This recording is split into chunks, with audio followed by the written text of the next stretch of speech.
ಶಿವರಾಯ ಇಷ್ಟೆಲ್ಲಾ ಜನರಿಗೆ ಬಿಟ್ಟು ಶಿವರಾಯ ಮಾಸ್ತರಿಗೆ ಸನ್ಮಾನ ಮಾಡಬೇಕಾದ್ರೆ ಇದಕ್ಕೆ ಕಾರಣ ಏನಂದ್ರ ಅವನಲ್ಲಿ ಜ್ಞಾನ ಐತೆ ತಿಳ್ಕೊಂಡು ನನಗೆ ಇಂತ ಕಿರೀಟ ಹಾಕಿರಿ. ಇದು ನನಗೆ ಈ ಶರೀರ ನೋಡಿ ಮಾಡಿಲ್ಲ, ನೀವು ಒಳಗಿರ್ತಕ್ಕಂತ ಜ್ಞಾನ ನೋಡಿ ನೀವು ಇಷ್ಟೆಲ್ಲ ಸನ್ಮಾನ ಮಾಡಿರಿ ನಮಗ. ಹೌದೌದು, ಸತ್ಯದ ಮಾತ.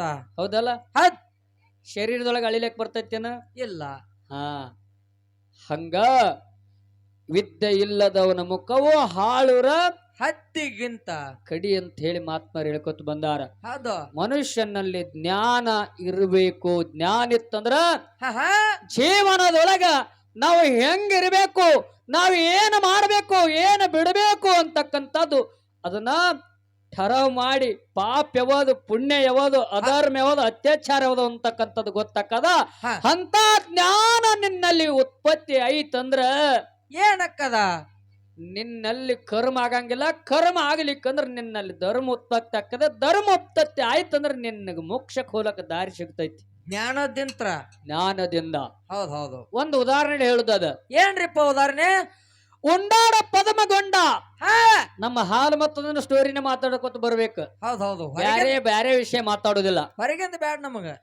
ಉಂಡಾಡ ಪದಮಗೊಂಡ. ಅವನಿಗೆ ಉಂಡಾಡ ಪದಮಣ್ಣತ್ತ ಯಾಕದರ ಕೇಳಿದ್ರೆ ಮದುವೆ ಆಗಿ ಮಕ್ಕಳ ಹಡ್ದಿದ್ದಾವ. ಮಕ್ಕಳ ಹಡ್ದಿದ್ದಾವ. ಸಿದ್ದಮ್ಮ ಅಂತಕ್ಕಂತಕ್ಕಿ ಹೆಂಡತಿಯನ್ನ ಮಾಡ್ಕೊಂಡ. ಅವ್ರ 4-5 ಮಂದಿ ಅಣ್ಣತಮ್ಮರು. ಅವಾಗ ಪದಮಗೊಂಡ ಕಡಿವುಟ್ಟ ಪದಮಗೊಂಡ ಹುಟ್ಟಿ ಬಂದಿದ್ದ. ಪದಮಗೊಂಡಗ ಮದುವೆ ಮಾಡಿದ್ರು. ಮದುವೆ ಮಾಡಿ ಮಕ್ಕಳ ಹಾಡ್ದಿದ್ದ. ಪದಮಗೊಂಡ ಮಕ್ಕಳ ಹಾಡಿದ್ರು ಸಹಿತ ಊರಾಗ ಉಂಡು ತಿರುಗುತ್ತಿದ್ದ. ಅದಕ್ಕೆ ಅವನಿಗೆ ಉಂಡಾಡು ಪದಮಗೋಡು ಅಂದರು. ಸಂಸಾರ ಬಗ್ಗೆ ಚಿಂತನೆ ಇದ್ದಿದ್ದಿಲ್ಲ ಅವನಿಗೆ. ಚಿಂತೆ ಇದ್ದಿದ್ದಿಲ್ಲ. ಯಾಕಂದ್ರೆ ಕಡಿವುಟ್ಟು ಮಗ ಬಹಳ ಮುದ್ದಾಗಿ ಬೆಳೆಸಿದ್ರು ತಾಯಿ ತಂದೆ. ಮೊದಲೇನು ಹುಟ್ಟಿದ್ರ ಅವ್ರೆಲ್ಲ ಅಣ್ಣತಮ್ಮರೆಲ್ಲ ಹೊಲದೊಳಗೆ ಕಾಯಕ ಮಾಡ್ತಿದ್ರು. ಕುರಿ ಕಾಯ್ತಿದ್ರು, ದನ ಕಾಯ್ತಿದ್ರು, ನಟ್ಟು ಕಡಿತಿದ್ರು, ಕೊನ ಕಡಿತಿದ್ರು, ಹೊಲ ಉಳುಮೆ ಮಾಡ್ತಿದ್ರು, ಗಳೆ ಹೊಡಿತಿದ್ರು. ಅವ್ರೆಲ್ಲ ಮಾಡ್ತಿದ್ರು. ಕರೆ ಪದಮಣ್ಣಗೌಡ ಏನ್ ಮಾಡೋ ಅಂತ ಕೇಳಿದ್ರೆ ಉಂಡು ಊರಾಗ ತಿರ್ಗಾವ. ಅದಕ್ಕಾಗಿ ಉಂಡಾಡ ಪದಮಣ್ಣ ಅಂತೇಳಿ ಹೆಸರು ಬಿತ್ತು. ಮುಂದೆ ಕೆಲವೊಂದು ದಿವಸ ಆದ ಬಳಿಕ ಅಣ್ಣನ ಹೆಂಡ್ರೆಲ್ಲ ಜಗಳ ತೆಗಿಲಕತ್ರು. ಯಾಕ ಜಗಳ ತೆಗಿಲಕತ್ರು? ಯಾಕ್ರಿಪ್ಪ? ನೀವೆಲ್ಲಾರು ಹೊಲದಾಗ ನೀವೆಲ್ಲಾರು ದುಡು ಸಾಯ್ಲಕತ್ತೇವಿ. ಅವ ಹೆಂಡತಿಯಾಗಿ ಮಕ್ಕಳು ಹಡ್ದಾನ ಕರೆ ಆದ್ರೂ ಉಂಡು ಊರಾಗಿ ತಿರ್ಗಾಡಕತ್ತಾನ. ಬರೇ ನೀವೇ ದುಡಿದು ನಾವೇ ದುಡಿದು. ಅವರು ಗಂಡ ಹೆಂಡತಿ ದುಡಿಲಲ್ಲ. ನಾಳೆ ಸುಟ್ಟು ನೀವ್ ಯಾರು ಹೊಲಕ್ ಬರಬೇಡ್ರಿ, ನಾವು ಬರಂಗಿಲ್ಲ ತಿಳ್ಕೊಂಡು ಅಣ್ಣನ ಹೆಂಡ್ರು ಹುಟ್ಟುಗಟ್ಲಾಕತ್ರು. ಹೌದೌದು. ಅವಾಗ ಆದಿಗೊಂಡು ಚುಂಚಲಾದೇವಿಗೆ ಹೇಳಿದ್ರು. ಏನ್ ಹೇಳಿದ್ರಿಪ್ಪ? ಅಣ್ಣತಂಬ್ರೆಲ್ಲ ಉಂಡಾಡ ಪದಮಗೊಂಡು ಇಟ್ಟು ದಿನ ಏನು ಉಂಡು ತಿರ್ಗಾಡನ್ ಇನ್ನು ಮುಂದ ತಿರ್ಗಾಡುವಂಗಿಲ್ಲ. ಊಟ ಮಾಡಿ ಉಂಡು ತಿರ್ಗಾಡಿದ್ರೆ ನಮಗ ನಡಂಗಿಲ್ಲ. ನಾಳೆ ಹಿಡಿದು ಅವನಿಗೆ ಗಳೆ ಹೊಡ್ಲಕ್ಕ ಹೊಲಕ್ ಹೋಗಂದ್ರು.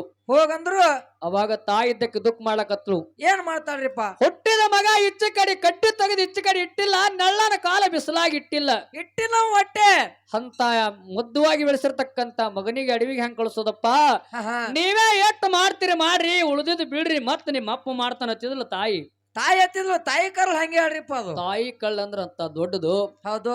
ಅವಾಗ ಪದಮಣ್ಣ ಅಣ್ಣ ತಮ್ಮರು ಬಂದು ತಾಯಿ ಮುಂದೆ ವಾದ ಹಾಕೋದು. ಪದಮಣ್ಣಗೌಡನ ಕಿವಿಗೆ ಬಿತ್ತು. ಪದಮಣ್ಣ ವಿಚಾರ ಮಾಡ್ದ, ಹಿಂಗಾದ ನಿನಗೆ ಕೆಲಸ ಕೊಡಂಗಿಲ್ಲ.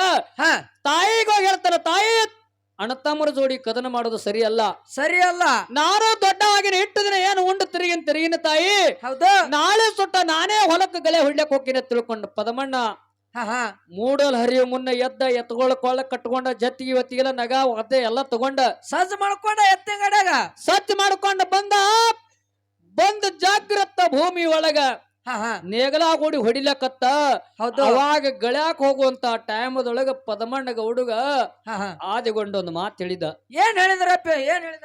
ಪದಮಣ್ಣ ನಿಮಗೆಲ್ಲಾ ಅಣ್ಣತಮ್ಮರಿಗೆ ಗೊತ್ತದ, ನಮ್ಮ ಭೂಮಿಯಾಗ ಒಂದು 3 ಕಣ್ಣಿನ ಹುತ್ತದ.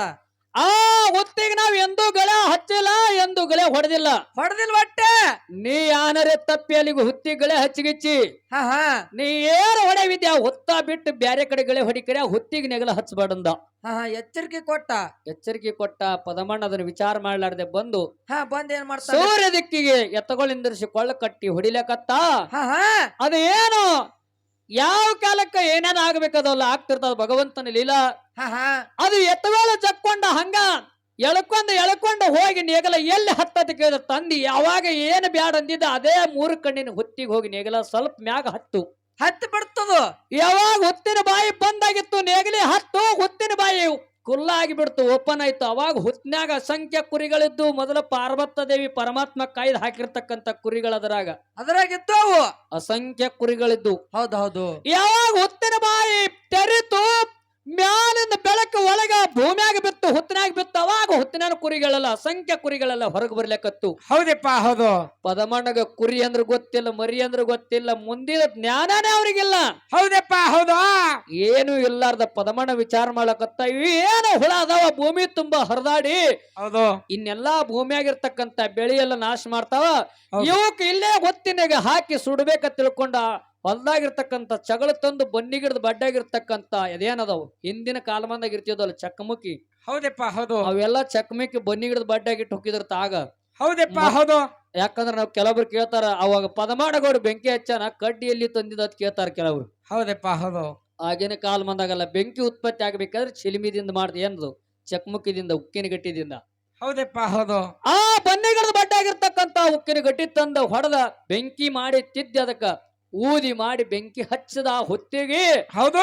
ಯಾವಾಗ ಹೊತ್ತಿನಾಗಿರ್ತಕ್ಕಂತ ಕುರಿಗಳು ಹೊರಗೆ ಬರ್ಲಕತ್ತ, ಆ ಜಳ ಹೈದಿರ್ತಕ್ಕಂತ ಕುರಿಗಳ ಬಣ್ಣ 7 ತರದ ಬಣ್ಣಾಗಿ ಹೊರಗೆ ಬಂದು, ಹಂಡ ಹೈಗ ಕಪೋತ ಮಾಸಳ ನಾನಾ ತರ ಬಣ್ಣ ಅದು. 7 ಬಣ್ಣದ ಕುರಿಗಳಾಗಿ ಹೊರಗೆ ಬಂದು, ಬೆಂಕಿ ಹಚ್ಚದ್ರ ಕುರಿಗಳ ಮಣಿಲಿಲ್ಲ, ಕುರಿಗಳ ಸಂಖ್ಯೆ ಕುರಿಗಳೆಲ್ಲ ಹೊರಗೆ ಬಿದ್ದು. ಅವಾಗ ಪದಮಣ್ಣ ಎತ್ತ ಎಲ್ಲ ಕೊಳ್ಳ ಹರಿದ, ಅದೇ ನಗ ತಗೊಂಡ ಊರ್ಕೋತ್ ಬೆನ್ ಹತ್ತಿ ಬಿಟ್ಟ ಕುರಿಗಳ ಹಿಂದ. ಹೌದಪ್ಪ ಹೌದು. ಅವ್ರ ಹಿಂದ ಊರ್ಕೋತ ಹಂಗ ಬಾಯಿ ಮಾಡ್ಕೊತ ಬೆನ್ ಹತ್ತಿದ. ಹೌದು. ಕುರಿ ಮುಂದೆ ಹೋಗ್ತಿದ, ಪದಮಣ್ಣ ಹಿಂದ ಹೋಗ್ತಿದ. ಹಿಂಗ 8 ದಿನ ಹೋದ ತೆಗೆದ್ರ ಅರಣ್ಯ ತೆರುಕೊತ್ತ 3 ದಿವಸ ಹೋದ ಪದಮಣ್ಣ. ಹೌದಪ್ಪ ಹೌದು. 3 ದಿವಸ ಹೋದ ನಂತರ ಪದಮಣ್ಣ ಅವನಲ್ಲಿ ಜ್ಞಾನ ಇಲ್ಲ, ಏನ್ ಮಾಡ್ಬೇಕನ್ನೋದು ಗೊತ್ತಿಲ್ಲ. 3 ದಿನ ಆದ ಬಳಿಕ ಮನುಷ್ಯಗ ನಿಕ್ಕಳಿಕೆ ಬತ್ತು, ನೀರಿಲ್ಲ, ಊಟ ಇಲ್ಲ, ಅನ್ನ ಇಲ್ಲ, ಏಕಕಾಲ ಕುರಿ ಹಗಲು ರಾತ್ರಿ ಕೂಡ ತಿರುಗುತ್ತಿತ್ತು. ಹೌದಪ್ಪ ಹೌದು. ಅವಾಗ ಬಹಳ ಕಷ್ಟ ಬಂದು ಏನ್ ಮಾಡ್ದ ಅಂತ ಕೇಳಿದ್ರ ರೇವಣ ಸಿದ್ಧನ ಧ್ಯಾನ ಮಾಡ್ದ. ಹೌದಪ್ಪ ಹೌದು. ರೇವಣ ಸಿದ್ಧಗ ನೆನೆಸಿಕೊಂಡ.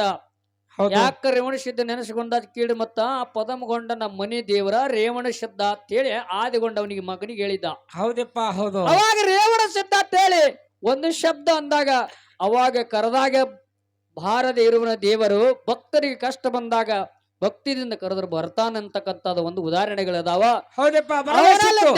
ಮುಕ್ತಿ ಇರ್ತಕ್ಕಂತ ಪದಮಣ್ಣ ರೇವಣ ಸಿದ್ಧ ಅಂತ ತಿಳ್ಕೊಂಡು ಒಂದು ಶಬ್ದ ನುಡಿದಾಗೆ ಹೌದು. ಅವಾಗ ರೇವಣ ಸಿದ್ಧ ಬಂದು ಏನ್ ಹೇಳಿದ ಪದಮಣ್ಣ ಕೇಳಿದ್ರ, ಏನ್ ಹೇಳಿದ್ರಪ್ಪ, ಈ ಕುರಿಗಳಿಂದ ಜಗತ್ತಲ್ಲಿ ಅಪಾರವಾಗಿರ್ತಕ್ಕಂತ ಸಂಪತ್ತು ಈ ಕುರಿಗಳ ಕಾಲಾಗ ಅಡಿಗೆದ ಪದಮಣ್ಣ ನಿನಗೆ ಗೊತ್ತಿಲ್ಲ. ಹೌದಪ್ಪ ಹೌದು. ಏನ್ ಹೇಳ್ದ ರೇವಣ ಸಿದ್ಧ ಬಂದ, ಹೌದು, ಅಲ್ಲಿ ಭೂಮಿಯಾಗಿರ್ತಕ್ಕಂತ ಕುಂಬಳ ಸೊಟ್ಟಿಯನ್ನು ತೆಗೆದು ಕಾಲಾಗಿ ಹಿಡಿದು ಹಾಲು ಹಿಂಗ್ ಹಿಂಡಬೇಕು, ಹಿಂಗ ಕಾಸ್ಬೇಕು. ಹೌದಪ್ಪ ಹೌದು. ಹೆಂಗ ಹಿಂಗ್ ಹಿಂಡಬೇಕು, ಹಿಂಗ ಕಾಸ್ಬೇಕು. ಹಾಲ ಹಿಂಗ ಹಿಂಡಬೇಕು, ಹಿಂಗ ಕಾಸ್ಬೇಕು, ಹಿಂಗ ಉಣಬೇಕು. ಕುರಿಗಳ ಕತ್ತರಿಸಿ ಹಿಂಗ್ ತಯಾರು ಮಾಡ್ಬೇಕು, ಕತ್ತರಿಸ್ಬೇಕು, ಅದ್ರಿಂದ ಕಂಬಳಿ ನೇಯ್ಬೇಕು, ಹೊಚ್ಕೋಬೇಕು. ಹಿಂಗ ಕುರಿಗಳ ಪಾಲನೆ ಮಾಡಬೇಕು. ಅದ್ರಿಂದ ಅನುಕೂಲ ತಿಳ್ಕೊಂಡ ಎಲ್ಲ ಸರ್ವ ಜ್ಞಾನ ಎಲ್ಲ ರೇವಣ ಸಿದ್ದೇಶ್ವರ ಪದಮಗೊಂಡಗೆ ಹೇಳಿ ಹೋದ. ಹೌದಪ್ಪ ಹೌದು.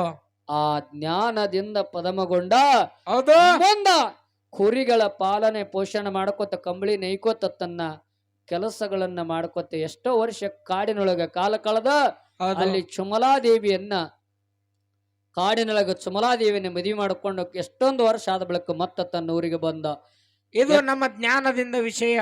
ಇದು ರೇವಣ ಸಿದ್ಧ ಜ್ಞಾನ ಕೊಟ್ಟಿದಾನಂತ ತಿಳ್ಕೊಂಡ ಅಲ್ಲಿ ಕೊಟ್ಟಿರ್ತಕ್ಕಂಥ ಜ್ಞಾನ ಈ ಸದ್ಯ ಕುರಿಗಾರರಲ್ಲಿ ಆ ಜ್ಞಾನ ಇನ್ನು ಬಳಸ್ಲಕತ್ತರಿ. ಹೆಂಗ ಹಿಂಡಬೇಕು, ಹೆಂಗ ಕಾಸ್ಬೇಕು, ಹೆಂಗ ಉಣಬೇಕು, ಹೆಂಗ ಕುರಿ ಕಾಯ್ಬೇಕಂತಕ್ಕಂಥದ್ದು. ಈಗೆಲ್ಲಾ ಮಗ್ಗಗಳು ಮಿಷನ್ಗಳು ಬಂದಾವ. ಹೌದಪ್ಪ ಹೌದು. ಹಿಂದಿನ ಕಾಲಮಾನದೊಳಗ ಮಗ್ಗಿಲ್ಲ, ಮಿಷನ್ ಇಲ್ಲ. ಅಂತ ಕಾಲಮಾನದೊಳಗ ರೇವಣ ಸಿದ್ದೇಶ್ವರ ಪದಮಗೊಂಡ ಜ್ಞಾನ ಕೊಟ್ಟಾನ. ಹಿಂಗ ಕಂಬಳಿ ನೇಯ್ಬೇಕು, ಆ ಕಂಬಳಿ ಹೊಚ್ಕೊಂಡ್ರ ನಿನಗ ಥಂಡಿ ತಡಿತದ, ಮಳಿ ತಡಿತದ, ಗಾಳಿ ತಡಿತದ, ಚಳಿ ತಡಿತದ ಅಂತ ತಿಳ್ಕೊಂಡ. ಹೌದು. ಆ ಕಂಬಳಿ ನೇಯ್ದ ಕೆಲಸ ನಮ್ಮೆಲ್ಲ ಕುರಿಗಾರರು ಬೇಕಾದಟ್ಟ ಮಳಿ ಬಂದ್ರು, ಒಂದೊಂದು ಸರು ಮಳಿ ಬಂದ್ರು ಕಂಬಳಿ ಟೆಪಿಗೆ ಮಾಡ್ಕೊಂಡ್ ನಿಂದ್ರಿ ನೀವು ಒಟ್ಟ ತೊಯಂಗಿಲ್ಲ ಒಳಗ. ಮತ್ ಬ್ಯಾರೇದೇನ್ರಿ ರೇಗಪ್ಪಾಗ ಹಚ್ಕೋರಿ ಒಳಗ್ ಹೊಕ್ಕದ್ ನೀರ. ಹೌದಪ್ಪ ಹೌದು. ಬರೇ ಕಂಬಳಿ ಹೊಚ್ಕೊಂಡ ನೀವು ಟೆಪಿಗೆ ಮಾಡ್ಕೊಂಡ್ ನಿಂತೀರಿ ಅಂದ್ರ 1 ತಾಸು ಬೇಕಾದಂಗ ಮಳಿ ಅಲ್ಲಿ ಕರಿ ಒಳಗ್ ನೀರ್ ತಗೊಳಂಗ ಹೊರಗೆ ಬರ್ಜೈತದ. ಹೌದಪ್ಪ ಹೌದು. ಅಂತ ಪವಿತ್ರವಾಗಿರ್ತಕ್ಕಂತ ವಿದ್ಯಾ ಜ್ಞಾನ ಪದಮಗೊಂಡಗ ರೇವಣ ಸಿದ್ಧ ಕೊಟ್ಟಾನ. ಅದ ಜ್ಞಾನ ನಮ್ಮ ಕುರಿಯವ್ರ ಬಳಿ ಐತಿ ಅಂತಕ್ಕಂಥದ್ದು ಇದು ನಿಮಗೆ ಸಂಕ್ಷಿಪ್ತ ಉದಾಹರಣೆ ಐತಿ. ಮುಂದಿನ ಸಂಧಿನೊಳಗ ಯಾರ ಜ್ಞಾನದಿಂದ ಯಾರಿಗ್ಯಾರ ಜ್ಞಾನಗಳ ಜ್ಞಾನ ಮಾಡಿದ್ರು ಅಂತಕ್ಕಂಥ ವಿಚಾರಗಳನ್ನ ನಾವು ಹೇಳ್ತೀವಿ. ನಮ್ಮ ಸರ್ ಅವರು ಭಕ್ತಿ ವಿಷಯದ ಅವರು ಕೂಡ ಬಹಳ ಮಾರ್ಮಿಕವಾಗಿರ್ತಕ್ಕಂಥ ಉದಾಹರಣೆಗಳನ್ನು ಕೊಟ್ಟುಕೊತ ಬರಲಿ. ಈಗಾಗಲೇ ಇದೇ ಬ್ರಹ್ಮ ವೇದಿಕೆ ಮೇಲೆ ಬಹಳಷ್ಟು ಮಂದಿ ಕಲಾವಿದರ ಹಾಡಿ ಹೋಗಿದಾರ. ಹೌದಪ್ಪ ಹೌದು. ಅವರ ಸರದಿಯಲ್ಲಿ ಕೂಡ ನಾವು ಇವತ್ತಿನ ದಿವಸ ಈ ಹಿರೇಕೊಡಿ ಗ್ರಾಮಕ್ಕೆ ಬಂದೇವಿ. ಈ 2-3 ವರ್ಷನ ಹೆಚ್ಚು ಕಡೆ ನಾ ಪುಂಡ್ಲಿಕನ ಮೇಳಾಗ ಬಂದಿದ್ದೆ ಇದ ಸ್ಟೇಜಿಗೆ. ಅಂದ್ರ ಸುಮ್ಮ ನಾ ಗಾಡ್ಯಾಗ ಬಂದಿದ್ದೆ, ಹಿಂದ ಸ್ಟೇಜಿಗೆ ಬಂದಿಲ್ಲ, ಹಿಂದ ಗಾಡ್ಯಾಗ ಬಂದಿದ್ದೆ ನಾನು. ಇಲ್ಲಿ ಎಷ್ಟು ವಿಜೃಂಭಣೆ ಜಾತ್ರೆ ನಡೀತದ ನನಗೆಲ್ಲ ಗೊತ್ತಿತ್ತು. ಹೌದು. ಇಲ್ಲಿ ಬಂದ ಬೆಳಕ ನಿಂಗಪ್ಪ ಮಾಸ್ತರ್ ಅಂದ್ರೆ ಜಾತ್ರೆ ದೊಡ್ಡದೇ ಇದ್ದಂಗ ಜನ ಕೂಡ್ತದ ಸರ್, ಇಲ್ಲಿ ವಿಚಾರ ಮಾಡಿದ್ರು ಅವ್ರು. ಹೌದಪ್ಪ ಹಂಗ ಈ ಭಾಗದಾಗ ಹಿರೇಕೊಡಿ ಜಾತ್ರೆ ಅಂದ್ರ ಈಗ ಹೆಂಗ ಸದಾಲಗದ ಹೆಂಗ್ ಜಾತ್ರೆ ಹಾಕದ ಅದೇ ಸೇಮ್ ಇಲ್ಲಿ ಹಿರೇಕೊಡಿ ಜಾತ್ರೆ ಹಾಕದಂತಕ್ಕಂಥ ಎರಡನೇ ಮಾತೇನಲ್ಲ. ಅಲ್ಲಿ ಬೀರಪ್ಪನ ಜಾತ್ರೆ ನಡೆದ್ರೆ ಇಲ್ಲಿ ಮಾಳಪ್ಪನ ಜಾತ್ರೆ ನಡೀತ. ನಮ್ಮ ಸರ್ಗಳು ಹೇಳಿದ್ರು ಬೀರಪ್ಪನ ತಿಳ್ಕೊಂಡಿದ್ದು ಇದು ಮಾಳಿಂಗರಾಯನ ಜಾತ್ರೆ. ಹೌದಪ್ಪ ಹೌದು. ಇರ್ಲಿ, ಒಳ್ಳೆ ಆ ಭಗವಂತ ಮಾಳಿಂಗರಾಯ ಎಲ್ಲರಿಗೂ ಐಶ್ವರ್ಯ ಕೊಡ್ಲಿ ಅಂತಕ್ಕಂಥ ಮಾತನ್ನ ಹೇಳಿ ಹೇಳಿ ಈ ಕೊನೆ ನುಡಿ ಹೇಳಿಲ್ಲ ಕೊನೆಯ ನುಡಿ